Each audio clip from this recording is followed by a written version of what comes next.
The station was alive with sound, a constant hum of engines' chatter and the mechanical whir of distant machinery. Beings from dozens of star systems moved in every direction, their limbs and appendages in endless motion. Yet amidst this organized chaos, she sat alone on a narrow bench, her posture straight and rigid, her eyes scanning the crowd but never really seeing anyone. She was striking in ways that made her impossible to ignore. Her skin shimmered faintly in shades that shifted depending on the light, like a liquid metal frozen mid-motion. Her armor was sleek and worn, with scratches and dents that suggested a history of combat. Yet despite her noticeable presence, none of the station's denizens approached her. Some stopped to glance, then quickly looked away, pretending she didn't exist. Others whispered in low voices, careful not to meet her eyes. She didn't mind. She had long learned that attention was dangerous. Some creatures were curious, some cruel, and some simply afraid. Each species in the station had its own way of responding to the unusual. She had become accustomed to being avoided, to being invisible in plain sight. The bench she sat on was one of the few quiet spots in the station. Overhead, the lights hummed softly, reflecting off the polished metal floors. Traders shouted over each other, and children with more energy than sense darted between legs of taller beings. She remained still, watching the ebb and flow of life around her. She didn't eat, didn't speak, and didn't acknowledge the stares or whispers. This had been her routine for cycles. Then the human pilot arrived. He moved with a calm confidence that contrasted sharply with the frenzy of the station. Humans were rare in this sector, and his presence drew curious glances, but unlike the other aliens, he did not seek attention. His uniform was plain, a simple navy blue jumpsuit that bore no insignias or awards. He walked slowly, eyes taking in the environment but never lingering on the unusual creatures who glanced at him. When he saw her sitting alone, something in him made him pause. He did not hesitate, but he did not rush either. Without a word, he walked over and sat beside her on the bench. He left a small space between them, respectful of her silence, yet clearly unafraid of the distance. She noticed immediately. No one dared to sit beside her.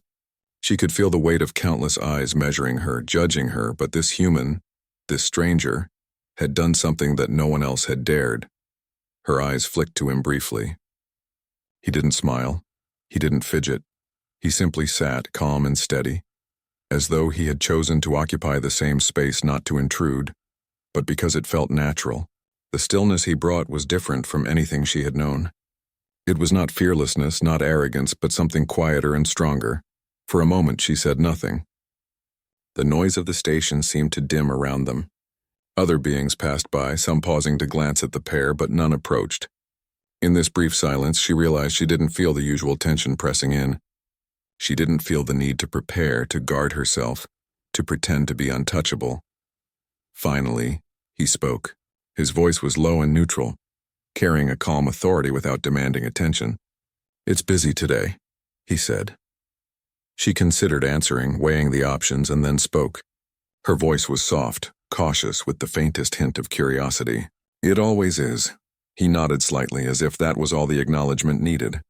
He didn't ask why she was here, didn't question her presence, didn't comment on the armor or the scars that marked her as someone who had seen conflict. Instead, he simply shifted slightly, leaning back, his gaze roaming the station in the same quiet observation she had been practicing for cycles. Over the next few minutes, they shared the space without needing to speak. She watched him watch the station, noting how different he was. Other beings would have reacted, tried to impress, tried to dominate, or simply avoided her. But he was content to exist beside her quietly, without judgment. Curiosity stirred within her. She had spent so long alone, surrounded by creatures who either feared or hated her, that the human's calm presence felt almost alien in itself. She wanted to ask questions, but she held back, unsure if she could trust someone so different. He spoke again, quietly, pointing to a distant kiosk where traders haggled over supplies. "Those merchants never seem to rest. Do they ever sleep?" She allowed herself the smallest of smiles, almost imperceptible. "Sometimes, but not here. Not in this station." He nodded, accepting her answer without pressing further. It was a simple conversation, almost trivial, yet something about it felt comforting. She hadn't realized how much she had missed the presence of another who did not treat her with fear or suspicion. Minutes stretched into cycles, and still he remained beside her. She studied him surreptitiously, noting how his movements were measured, careful yet unafraid. His eyes held an unusual patience, a kind of quiet intelligence that did not seek to dominate or manipulate. He was not the first human she had met, but he was different from any she had encountered. Other aliens continued to whisper, continued to avoid, but they no longer mattered. She had noticed the human's deliberate choice. He had chosen to sit beside her. In that simple act, he had bridged a distance she had thought unbridgeable. Eventually, she spoke again, hesitantly. "Why sit here? You could sit anywhere." "Why here?" He looked at her then, eyes steady, voice calm. "I saw someone who needed company. That's all. I don't always know what's needed, but I thought maybe this is a good place to start," she blinked. The concept of someone choosing to share their time simply because it might be needed was foreign. Most beings would avoid her for safety, for fear, for gossip. This human had not even flinched. He had simply sat beside her. For the first time in cycles, she felt a strange, almost dizzying sense of relief. She did not have to be on guard. She did not have to be the warrior, the legend, the untouchable. She could simply be. He spoke again, softly, not expecting an answer. "I've flown through many systems, seen many worlds, but some places feel heavier than others. This station feels heavy. Not bad, just complicated." She considered this, the weight of her past and the station's crowded chaos pressing on her. Yet she felt an unusual lightness. He had no interest in her scars, her history, her reputation. He had simply noticed her presence and chosen to acknowledge it. "Most don't understand complexity," she said quietly. "No," he agreed. "Most try to avoid it, or pretend it doesn't exist." The exchange was small, almost insignificant in the vastness of the station, yet it carried weight. She realized she had not had such a conversation in cycles. Not a human conversation. Not one that required her to defend herself or hide her past. Simply a conversation where another being accepted her presence. Time passed, though she didn't measure it. The crowd shifted, the noise rose and fell, and yet they remained on the bench. Others came and went, but he remained calm, patient, unobtrusive. There was no pressure, no expectation, only quiet companionship. Finally, she allowed herself a longer look at him. His expression was neutral, thoughtful, not trying to read her, not judging. And in that, she found an unfamiliar sense of trust forming, fragile yet real. For the first time in what felt like a long cycle, she wondered if it was possible to let someone sit beside her, not just in proximity but in life. She had long believed she would always be alone, surrounded by whispers and fear, yet here was a human, a stranger, who had simply chosen to exist alongside her quietly, without demand or expectation. She did not speak for a long while, letting the silence stretch. It was not awkward, not empty, it was shared, a bridge between two beings who did not yet fully understand each other, but who had recognized the possibility of connection. The human pilot glanced at her once more, then back at the station, before speaking quietly, almost as if to himself, "Some things are easier when you're not alone." She considered this carefully, letting the words settle. For cycles, she had defined herself by solitude, by the fear or awe of others. But the human beside her suggested something else, something simple, something real. Presence, patience, quiet understanding. The station continued its endless flow of beings, trading, arguing, moving in patterns that seemed chaotic, yet somehow organized. Yet amidst it all, she sat beside the human pilot, and for the first time she did not feel invisible, nor feared, nor isolated. She felt acknowledged. And she realized slowly that perhaps the presence of someone who simply chose to sit beside her could be more powerful than any weapon, any reputation, any armor she had ever carried. For now, that was enough. Days passed on the station, and the human pilot continued to sit beside her whenever he could. Unlike the others, he did not rush past, nor did he stare with curiosity or fear. His presence had become a small anchor in the constant storm of the station's noise and chaos. She noticed that when he was there, she did not feel the usual tension pressing on her shoulders, the invisible weight of judgment that had followed her for cycles. Others still whispered and glanced from a distance. Some called her dangerous.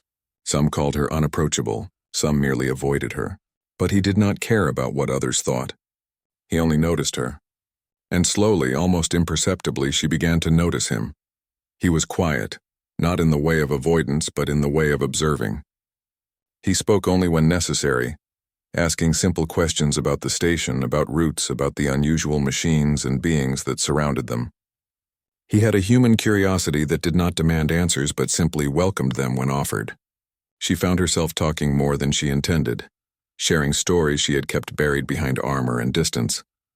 One cycle, she told him about the skirmish that had left the faint scars on her armor. She described the battle not with pride or bitterness but with simple facts, the kind a historian might note. He listened quietly, eyes steady, absorbing every word without interrupting or questioning. No one had ever listened to her like that. Not merchants, not fellow warriors, not even allies from her own planet. "You don't have to carry all of that alone," he said softly when she finished. She frowned slightly, surprised by the simplicity of the statement. No one had ever spoken to her this way before. Humans often seemed strange in their approaches, but his was different. It was not pity, not fear, not fascination. It was just acknowledgement. Recognition that her experiences, her life, mattered, not for legend or reputation, but simply because they were hers. Over the next cycles, they began to share more than the bench. They walked through the station together, the humans staying close but never crowding her space. He introduced her to quiet corners where the noise of commerce faded, where the air systems created a soft hum rather than a roar. They shared meals, not elaborate feasts, but simple dishes from his world that he explained with care. She tasted flavors she had never known, textures that were unfamiliar but comforting. One day, as they walked past a docking bay, a group of station enforcers approached. Their energy was sharp, suspicious, and clearly hostile. They had noticed her, as they often did, but the human pilot did not flinch. "Stay close," she whispered. Tension creeping into her voice, he nodded. But his posture remained relaxed, his calm confidence unshaken. The enforcers stopped in front of them, and the tallest one stepped forward, speaking in a harsh tone. "You should not be here. You are known. Trouble follows you." She stiffened, expecting confrontation, expecting a fight. Most beings would have prepared to defend themselves, to strike first and ask questions later. But the human remained seated calmly at her side, his gaze meeting the enforcers with a quiet steadiness that made her pause. "Are we causing trouble?" he asked, voice calm, not challenging, not pleading, just matter of fact. The enforcer blinked, clearly taken aback by the lack of fear in his tone. You should leave." The human's answer was simple. "We'll leave when it is our time. Until then, we are not causing harm." The enforcer frowned, unsure how to respond. Most beings she had met would have cowered or fought, and she could sense their confusion at the human's calm demeanor. Finally, the group muttered among themselves, tension lingering, then slowly walked away, leaving them standing together in the dock. She stared at him, astonished. He had not drawn a weapon, he had not threatened, and yet the enforcers had left. His quiet courage and composure had done what her own skills and reputation rarely could, commanded respect without aggression. "That was," she began, but the words failed her. "Effective?" he offered, a small smile touching his lips. "Sometimes quiet works better than noise." She allowed herself a small laugh, the first genuine one in cycles. It felt strange to laugh without the edge of tension slicing through it. She had learned to survive with caution, with readiness, but with him she could simply exist. Over time, their companionship became a quiet routine. She no longer feared passing through the concourse because he was there. She no longer flinched at whispers because he did not. Even the merchants, the travelers, and the children began to notice the subtle change. She seemed lighter, less untouchable, less intimidating. It was not the humans doing directly, but his presence allowed her to let down the walls she had built so carefully. Then came a day unlike the others. The station's alert sirens blared suddenly, red lights flashing across walls and floors. An unknown vessel had entered the docking perimeter, and security forces were mobilizing rapidly. Chaos erupted as beings rushed to their posts, merchants barricaded their shops, and travelers scrambled for safety. She stiffened, readying herself, instincts sharp as ever. Most would panic or flee, but the human pilot placed a steady hand on her arm, not to restrain her, not to question her, just a grounding touch. "Together," he said simply. It was a simple word, yet it carried weight. Not orders, not demands, just a reminder that she was not alone. They moved through the chaos side by side, navigating through the frightened crowd past flashing lights and blaring sirens. The unknown vessel had not yet docked, but its presence was felt, a looming threat that could ignite conflict at any moment. They reached the observation deck, overlooking the docking bay.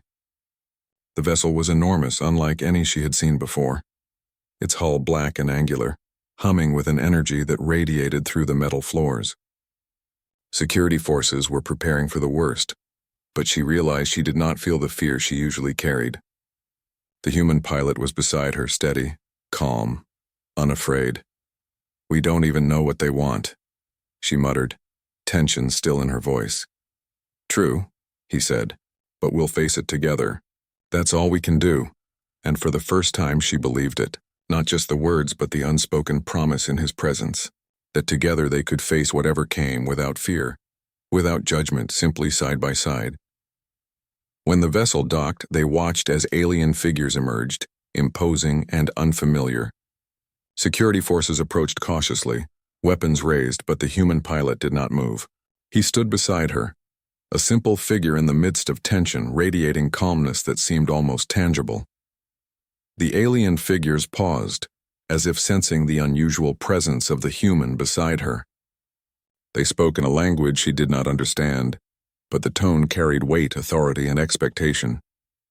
The security forces tensed, unsure how to respond. The human pilot did not react with fear or aggression. Instead, he took a small step forward, quiet, deliberate.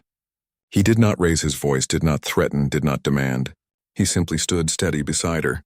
And in that simple act, she felt the impossible, a strange human courage that inspired confidence. Slowly, the alien figures lowered their stance, speaking again, gesturing toward the docking bay. Their energy shifted from aggression to negotiation. She realized that the human's calm had diffused the tension in a way her own power never could. She glanced at him, astonished. He had no weapons drawn, no plans formulated, yet the situation was stabilizing.